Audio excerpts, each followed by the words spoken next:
Polytechnic படிக்கும் மாணவர்களின் வேலைவாய்ப்பு திறனை அதிகரிக்கும் வகையில் ஓராண்டு கால தொழிற்பயிற்சி திட்டத்தை தொழில்நுட்ப இயக்ககம் அறிமுகப்படுத்த உள்ளது. இந்த திட்டத்தின்படி பாலிடெக்னிக் இறுதியாண்டு மாணவர்கள் ஏதாவது ஒரு தொழிற்பயிற்சி மையத்தில் நேரடி பயிற்சி பெறுவார்கள்.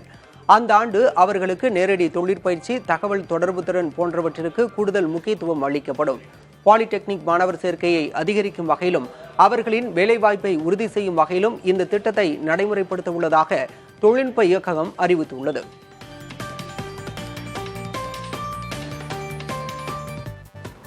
நீலகிரி மாவட்டத்தில் கடந்த ஆண்டில் மட்டும் 39 பயங்கர சாலை விபத்துகள் நடந்திருப்பதாக தெரிவிக்கப்பட்டுள்ளது. மாவட்ட நிர்வாகத்தின் புள்ளி விவர அடிப்படையில் மொத்தம் 186 சாலை விபத்துகள் பதிவாகியுள்ளன. அதில் 39 உயிரிழப்புகள் ஏற்பட்டுள்ளன. சாலை விதிகளை மீறியதாக மொத்தம் 2,19,772 வழக்குகளும் பதிவு செய்யப்பட்டிருப்பது தெரியவந்துள்ளது. மது போதையில் வாகனங்கள் இயக்கியதாக 1,345 வழக்குகளும், அதிவேகமாக வாகனம் ஓட்டியதாக 411 வழக்குகளும் பதிவு செய்யப்பட்டுள்ளன. போக்குவரத்து விதிமீறல் தொடர்பாக கடந்த ஆண்டு நீலகிரி மாவட்டத்தில் மட்டும் 16,68,00,000 ரூபாய் அபராதம் வசூல் செய்யப்பட்டுள்ளது. மேலும் போக்சோ சட்டத்தின் கீழ் 74 வழக்குகள் பதிவு செய்யப்பட்ட நிலையில் அவற்றின் விசாரணை முடிந்து 17 பேருக்கு தண்டனையும் வழங்கப்பட்டிருப்பது தெரியவந்துள்ளது.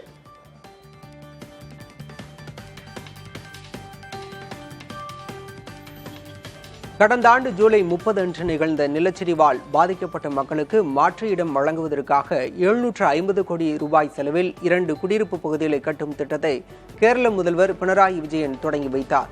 கோட்டப்பாடி கிராமத்தில் உள்ள நெடும்பாலா எஸ்டேட்டில் 56 ஹெக்டேர் நிலமும், கல்பெட்டா கிராமத்தில் எல்ஸ்டோன் எஸ்டேட்டில் 48.96 ஹெக்டேர் நிலத்திலும் இந்த குடியிருப்புகள் அமைய உள்ளன. இந்த திட்டத்திற்கு நிலம் கையகப்படுத்துவதற்கு எதிராக எல்ஸ்டோன் சம்பந்தப்பட்ட தனியார் எஸ்டேட் நிறுவனங்கள் தொடர்ந்த வழக்கை கேரள உயர்நீதிமன்றம் தள்ளுபடி செய்தது.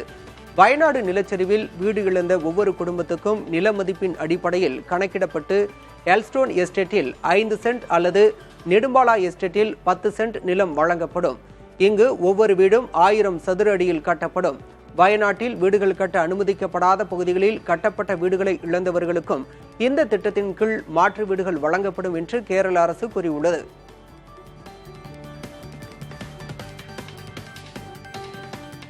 கர்நாடக மாநிலம் பெங்களூரு அருகே உள்ள பொம்மச்சேந்திரா தொழிற்பேட்டையில் சேமிப்பு கிடங்கில் தீ விபத்து ஏற்பட்டது.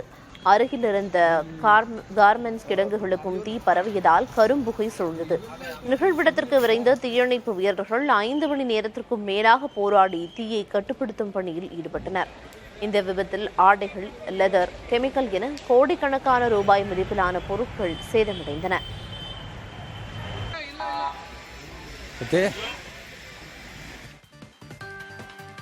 இந்திய பங்குச்சந்தைகள் நேற்று 2% ஏற்றம் கண்டதால் முதலீட்டாளர்களுக்கு அதிக லாபம் கிடைத்துள்ளது. மும்பை பங்குச்சந்தையின் சென்செக்ஸ் 1436 புள்ளிகள் உயர்ந்து 79,943 புள்ளிகளிலும், தேசிய பங்குச்சந்தையின் நிப்டி 445 புள்ளிகள் அதிகரித்து 24,188 புள்ளிகளிலும் நிறைவடைந்தன. நிதி, வாகனம் மற்றும் தகவல் தொழில்நுட்ப துறைகளைச் சேர்ந்த நிறுவன பங்குகள் ஏற்றம் கண்டன. நாட்டின் ஜிஎஸ்டி வசூல் 7.3% உயர்ந்திருப்பது, வாகன விற்பனை அதிகரிப்பு உள்ளிட்ட காரணங்களால் நிறுவனங்களின் 3வது காலாண்டு நிதிநிலை அறிக்கை சாதகமாக வரும் என்ற எதிர்பார்ப்பு நிலவுகிறது. இதன் காரணமாக முதலீட்டாளர்கள் பங்குகளை வாங்குவதில் ஆர்வம் காட்டி வருவதே சந்தைகள் உயர காரணமாக கூறப்படுகிறது. இதன் காரணமாக முதலீட்டாளர்களின் பங்கு மதிப்பு 3,50,000 கோடி ரூபாய் வரை உயர்ந்திருப்பதாக புள்ளி விவரங்கள் தெரிவிக்கின்றன.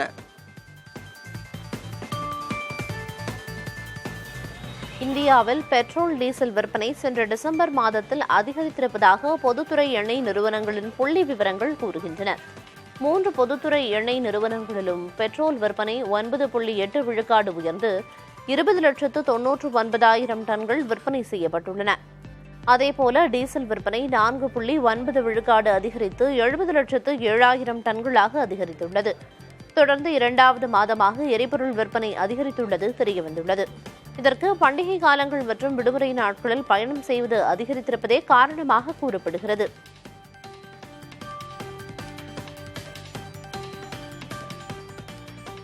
மகா கும்பமேளாவுக்கு சிறு வர்த்தகர்களும் தயாராகி வருகின்றனர். மகா கும்பமேளாவுக்கு லட்சக்கணக்கான பக்தர்கள் வருகை புரிவார்கள் என எதிர்பார்க்கப்படும் நிலையில் முன்னேற்பாடு நடவடிக்கைகளை உத்தரப்பிரதேச அரசு முடுக்கிவிட்டுள்ளது. மகா கும்பமேளா பெருவிழா நடைபெறும் நாட்களில் பிரயாக்ராஜ் பகுதிக்கு மட்டும் 40 முதல் 45 கோடி பக்தர்கள் வருகை புரிவார்கள் என எதிர்பார்க்கப்படுகிறது. இந்நிலையில் இந்த பகுதிகளில் உள்ள வணிகர்கள் பூஜை பொருட்களை வாங்கி இருப்பு வைக்க தொடங்கியுள்ளனர். குறிப்பாக துளசி மாலை, ருத்ராட்சம், பஞ்சாங்கம் உள்ளிட்ட பொருட்களை நேபாள், வாரணாசி, மதுரா, பிருந்தாவன் உள்ளிட்ட பகுதிகளில் இருந்து வாங்கி வந்து இருப்பு வைக்க தொடங்கியுள்ளனர். ஜம்மு காஷ்மீர் மாநிலத்தில் நிலவும் கடும் பனிப்பொழிவால் லடாக் பகுதியை இணைக்கும் சாலை மூடப்பட்டுள்ளது. காஷ்மீர் பள்ளத்தாக்கு பகுதியில் நிலவும் பனிப்பொழிவால் ஷோஜிலா மலைப்பாதை முழுவதும் பனியால் மூடப்பட்டுள்ளது. சாலைகள் வெளியே தெரியாத அளவிற்கு பனிகள் குவிந்திருப்பதால் லடாக் பகுதிக்கு போக்குவரத்து ரத்து செய்யப்பட்டு வாகனங்கள் ஆங்காங்கே நிறுத்தப்பட்டுள்ளன. இதேபோன்று புகழ்பெற்ற முகால் சாலையும் பனிப்பொழிவு காரணமாக மூடப்பட்டுள்ளது. இதனிடையே காஷ்மீரும் குப்வாரா, பாராமுல்லா ஆகிய பகுதிகள் பனி சூழ்ந்து வெண்ணிற நகரமாக காட்சியளிக்கின்றன. வீடுகள், குடியிருப்புகள் மீது பனி படர்ந்து காணப்படுவதால் கண்களை கொள்ளை கொள்ளும் இயற்கை அழகை ரசிக்க சுற்றுலா பயணிகள் படையெடுத்து வருகின்றனர். பல்வேறு இடங்களில் குளிர்நிலை -6 டிகிரி செல்சியஸ் வரை பதிவாகியிருப்பதால் பொதுமக்களின் இயல்பு வாழ்க்கை முடங்கியது. பீகாரில் மாநில தேர்வாணையத்தால் நடத்தப்பட்ட தேர்வை ரத்து செய்ய வலியுறுத்தி ஜன்ஸ்வராஜ் கட்சி நிறுவனரும் தேர்தல் வியூக நிபுணருமான பிரசாந்த் கிஷோர் உண்ணாவிரத போராட்டத்தை தொடங்கியுள்ளார். தலைநகர் பாட்னாவில் உள்ள காந்தி மைதானத்தில் போராட்டத்தை தொடங்கியுள்ள அவர், கோரிக்கை நிறைவேறாவிட்டால் சாகும் வரை உண்ணாவிரதம் தொடரும் என்று அறிவித்துள்ளார். 2 நாட்கள் கால அவகாசம் கொடுத்தும் நிதிஷ்குமார் அரசு தனது கோரிக்கையை ஏற்காததால் உண்ணாவிரத போராட்டத்தை தொடங்கியிருப்பதாக பிரசாந்த் கிஷோர் தெரிவித்துள்ளார். கடந்த டிசம்பர் 13ஆம் தேதி நடத்தப்பட்ட பிபிஎஸ்சி தேர்வில் பல்வேறு முறைகேடுகள் அரங்கேறியதாக குற்றம் சாட்டியுள்ள அவர், தேர்வை ரத்து செய்து புதிதாக தேர்வு நடத்த வேண்டும் என வலியுறுத்தி வருகிறார்.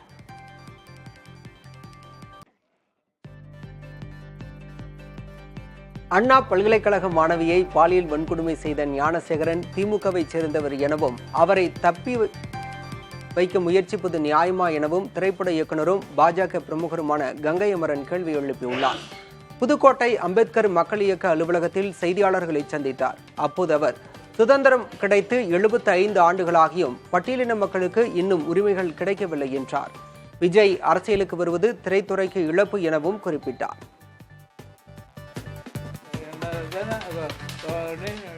இப்போ என்ன போயிட்டு இருக்குன்னு உங்களுக்கே தெரியும். இது அண்ணா யூனிவர்சிட்டி மேட்டர் போயிட்டு இருக்கு. அதுல என்ன நடந்திருக்குன்னு எல்லாருக்கும் தெரியும்.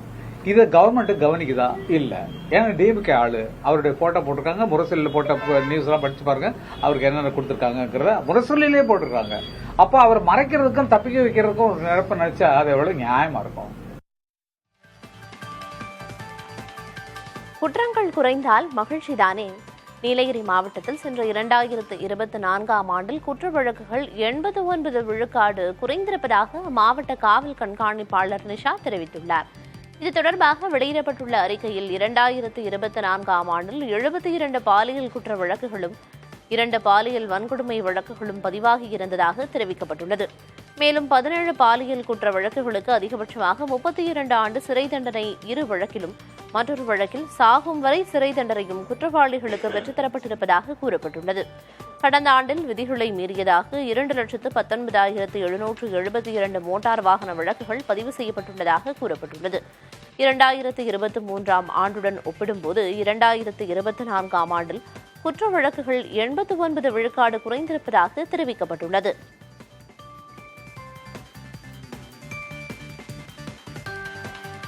தெற்காசியாவில் 70 வயதை கடந்த முதியோரிடையே வயிற்றுப்போக்கு மரணங்கள் அதிகமாக இருப்பதாக ஆய்வு முடிவுகள் வெளியாகியுள்ளன. உலகளவில் வயிற்றுப்போக்கினால் ஏற்படும் மரணங்களின் எண்ணிக்கை 1990 29 லட்சத்திலிருந்து 2021 12 லட்சமாக குறைந்துவிட்டது.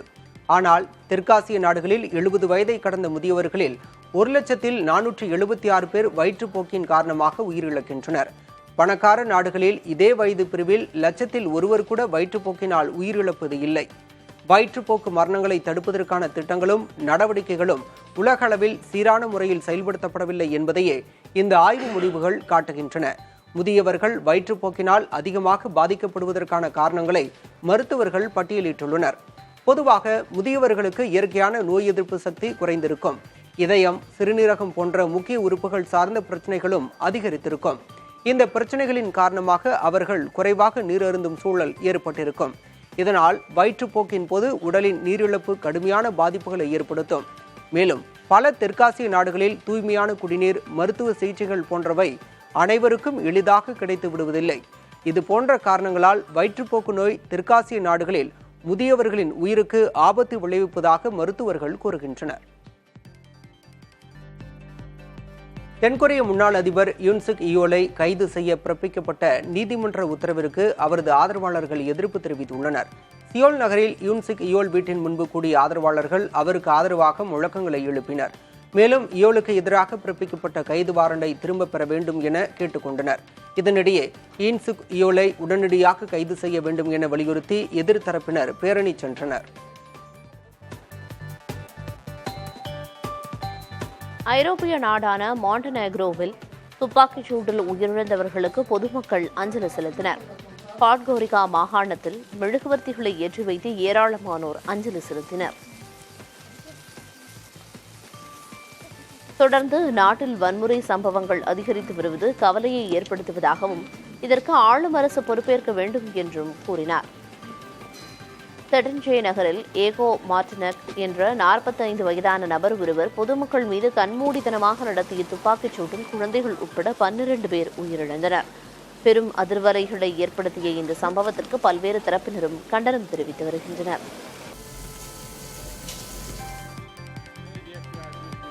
ISIS பயங்கரவாத அமைப்பிற்கு அமெரிக்காவில் என்றும் இடமில்லை என அந்நாட்டு அதிபர் ஜோ பைடன் தெரிவித்துள்ளார்.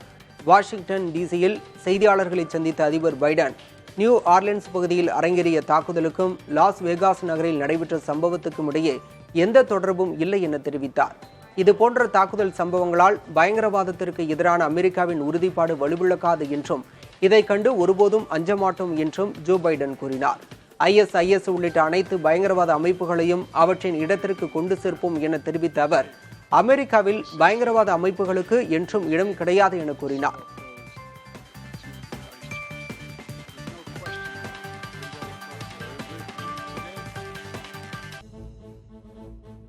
சென்னை சங்கமம் நம்ம ஊரு திருவிழா கலை நிகழ்ச்சிகளை வரும் 13ஆம் தேதி முதலமைச்சர் மு.க. ஸ்டாலின் தொடங்கி வைக்கிறார். பொங்கல் விழாவையொட்டி தமிழர்களின் பண்பாட்டு பெருமைகள் சிறக்கும் வகையில் இந்நிகழ்ச்சி நடைபெற உள்ளது. 13ஆம் தேதி தொடங்கி 17ஆம் தேதி வரை தொடர்ந்து 4 நாட்கள் சென்னை மாநகரின் 18 இடங்களில் கலை நிகழ்ச்சிகள் நடைபெற உள்ளன.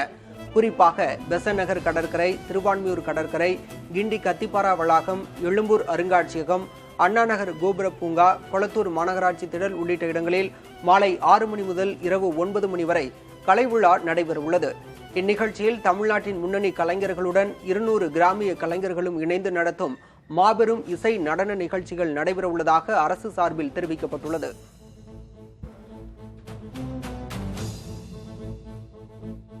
சென்னையை அடுத்த பரந்தூர் உள்ளிட்ட 3 விமான நிலைய திட்டங்களுக்கு அனுமதி அளிக்க வாய்ப்பிருப்பதாக தகவல்கள் வெளியாகியுள்ளன.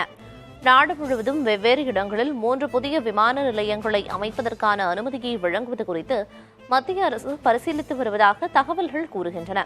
தமிழ்நாட்டில் சென்னையை அடுத்த பரந்தூர், ராஜஸ்தானில் உள்ள கோட்டா, ஒடிசாவில் உள்ள பூரி ஆகிய இடங்களில் விமான நிலையத்தை கட்டுவதற்கான 2வது கட்ட அனுமதியை வழங்க இருப்பதாக தெரிகிறது. இதற்காக உள்துறை, பாதுகாப்புத்துறை உள்ளிட்ட அமைச்சகங்களுடன் சிவில் விமான போக்குவரத்து துறை அமைச்சகம் ஆலோசித்து வருவதாக தகவல்கள் கூறுகின்றன.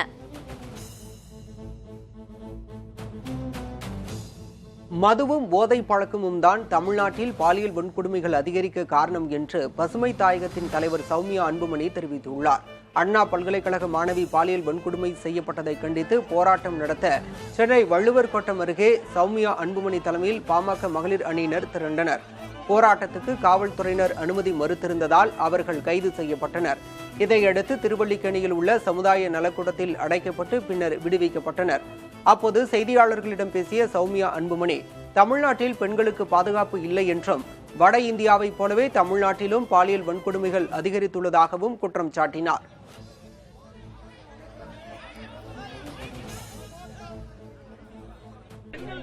ஒருங்கிணைச்சு கட்சி வேறுபாடு இல்லாம எல்லாரும் ஒருங்கிணைச்சு போராடலாம்ல. பாமக நீங்க சொல்றீங்க, நீங்க போராட்டம் பண்றீங்க, இது ஒட்டுமொத்த பெண்களுக்கான பிரச்சனை சொல்றீங்க. சோ அப்படின்னா நீங்க போராட தயாரா? எல்லாரோட கண்டிப்பா அது என்ன யுனைடெட் வாய்ஸ் தானே மெயின். நாங்க மட்டும் இது எல்லாரும் எங்களோட வரட்டும், தாராளமா போராடலாம். இல்லைங்க மேடம், நீங்க இப்போ அனுமதி கிடைச்சிருக்குன்னு சொல்றீங்க. ஆனா நம்ம ஏன் கைது பண்ணதுக்கான காரணம் என்ன சொல்றாங்க காவல்துறை? நம்ம கைது பண்ணது காரணம் நீங்க எல்லாம் இங்க கூட்டிட்டீங்க, நாங்க நடுராத்திரி உங்களுக்கு அனுமதி மறுத்துற பாதி பேருக்கு தெரியாது. நாங்கெல்லாம் 3 மணி காலையில கிளம்பினவங்க, எங்களுக்கு எப்படி தெரியும்? இந்த போராட்டத்தை அடுத்த கட்டமா எப்படி மேம் கொண்டு போறீங்க? கண்டிப்பாக பெரிய போராட்டம். ஆண்ட பரம்பரை என்று பேசக்கூடாது என சொல்ல யாருக்கும் உரிமையில்லை என சபாநாயகர் அப்பாவு தெரிவித்துள்ளார். நெல்லையில் செய்தியாளர்களிடம் பேசிய அவர், அரசின் மீது குற்றம் சுமத்த முடியாததால் அமைச்சர் மூர்த்தியின் பேச்சை சிலர் பெரிதாக்குவதாக விமர்சித்தார். சூழல்ல அதை அங்க பேசுறாங்கிறது எனக்கு தெரியல. வரலாறு எல்லாருமே ஒவ்வொரு சமூகத்தை சேர்ந்தவர்கள். எங்கள் சமூகம் தான் இந்த நாட்டை ஆண்டதுன்னு சொல்லுவாங்க. அதை நீ சொல்லக்கூடாது சொல்றதுக்கு யாருக்கும் உரிமை இல்லை. அந்த வகையில எப்படி பேசுறாங்கன்னு எனக்கு தெரியல. அதனால அது ஒரு குற்றமாட்டு நீங்க அந்த அரசு ஆட்சியில 4 வருஷத்துல எந்த குற்றமும் நடக்கல. ஊடுருவல்காரர்கள் நாட்டிற்குள் சட்டவிரோதமாக நுழைய எல்லை பாதுகாப்பு படையினரே உதவுவதாக மேற்குவங்க முதலமைச்சர் மம்தா பானர்ஜி குற்றம் சாட்டியுள்ளார். இது தொடர்பாக பேசிய அவர், எல்லை பாதுகாப்பு படையினரின் இந்த நடவடிக்கைக்கு பின்னால் மத்திய அரசின் திட்டம் இருப்பதாக விமர்சித்துள்ளார். மேற்கு வங்கத்தில் சட்டம் ஒழுங்கை சீர்குலைக்கவே மத்திய அரசு விரும்புவதாக மம்தா பானர்ஜி குற்றம் சாட்டினார். வங்கதேசத்துடன் மேற்கு வங்க அரசுக்கு சுமூக உறவு இருப்பதை சுட்டிக்காட்டிய அவர், எல்லைக்கு இருபுறமும் அமைதி நிலவ வேண்டும் என்பது தனது விருப்பம் என கூறினார். மேற்கு வங்கத்தில் ஊடுருவல்காரர்கள் வசிப்பிடம் குறித்து ஆய்வு செய்து நடவடிக்கை எடுக்க உள்ளதாகவும் மம்தா தெரிவித்தார்.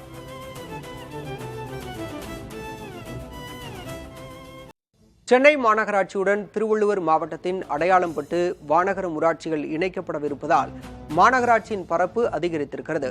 426 சதுர கிலோமீட்டர் பரப்பு கொண்ட சென்னை பெருநகர மாநகராட்சி இந்த இரு ஊராட்சிகளின் இணைப்புக்கு பிறகு 442 சதுர கிலோமீட்டர் பரப்பு கொண்டதாக மாறும். இதேபோல பூந்தமல்லி, திருவேற்காடு, திருநின்றவூர் ஆகிய 3 நகராட்சிகளும் 17 ஊராட்சிகளும் ஆவடி மாநகராட்சியுடன் இணைக்கப்படவிருப்பதால் அதன் பரப்பு 3 மடங்கு அதிகரிக்கும் என்று அதிகாரிகள் தெரிவிக்கின்றனர். அதாவது ஆவடி மாநகராட்சியின் பரப்பு 65 சதுர கிலோமீட்டரில் இருந்து 182.82 சதுர கிலோமீட்டராக உயரும்.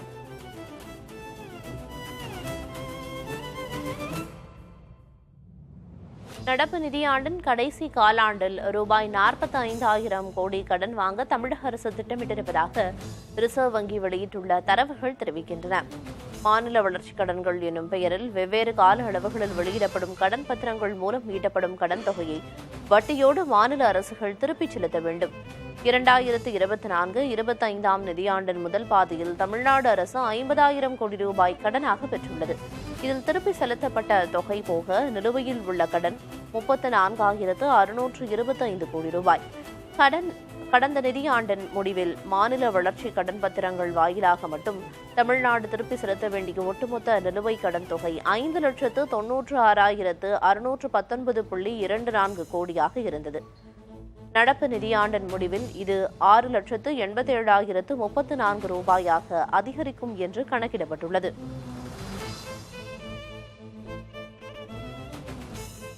திருச்செந்தூர் முருகன் கோயில் கடற்கரை கடந்த 3 நாட்களாக கருப்பு நிறத்தில் காட்சியளிப்பதால் பக்தர்கள் அச்சத்துடன் நீராடி வருகின்றனர். முருகனின் அறுபடை வீடுகளில் ஒன்றான திருச்செந்தூரில் எப்போதும் நீல வண்ணத்தில் காட்சியளிக்கும் கடல் தற்போது கருப்பு நிறத்தில் அலைகள் அதிகரித்து காணப்படுகின்றன. இதுகுறித்து விளக்கம் தெரிவிக்கும் ஆய்வாளர்கள், வடகிழக்கு பருவமழை முடிவுக்கு வந்தால் 1 வாரத்திற்கு கடலின் காற்றின் திசையில் மாற்றம் ஏற்படும் என்று கூறினர். அந்த நேரங்களில் கடலின் அடிப்பகுதியில் உள்ள மணல் கிளறி கடல் நீர் குழப்பிய நிலையில் கருப்பு நிறத்தில் காட்சியளிக்கும் என்றும், இதனால்தான் தற்போது திருச்செந்தூர் கடல் கருப்பு நிறத்தில் காட்சியளிப்பதாகவும் தெரிவித்தனர்.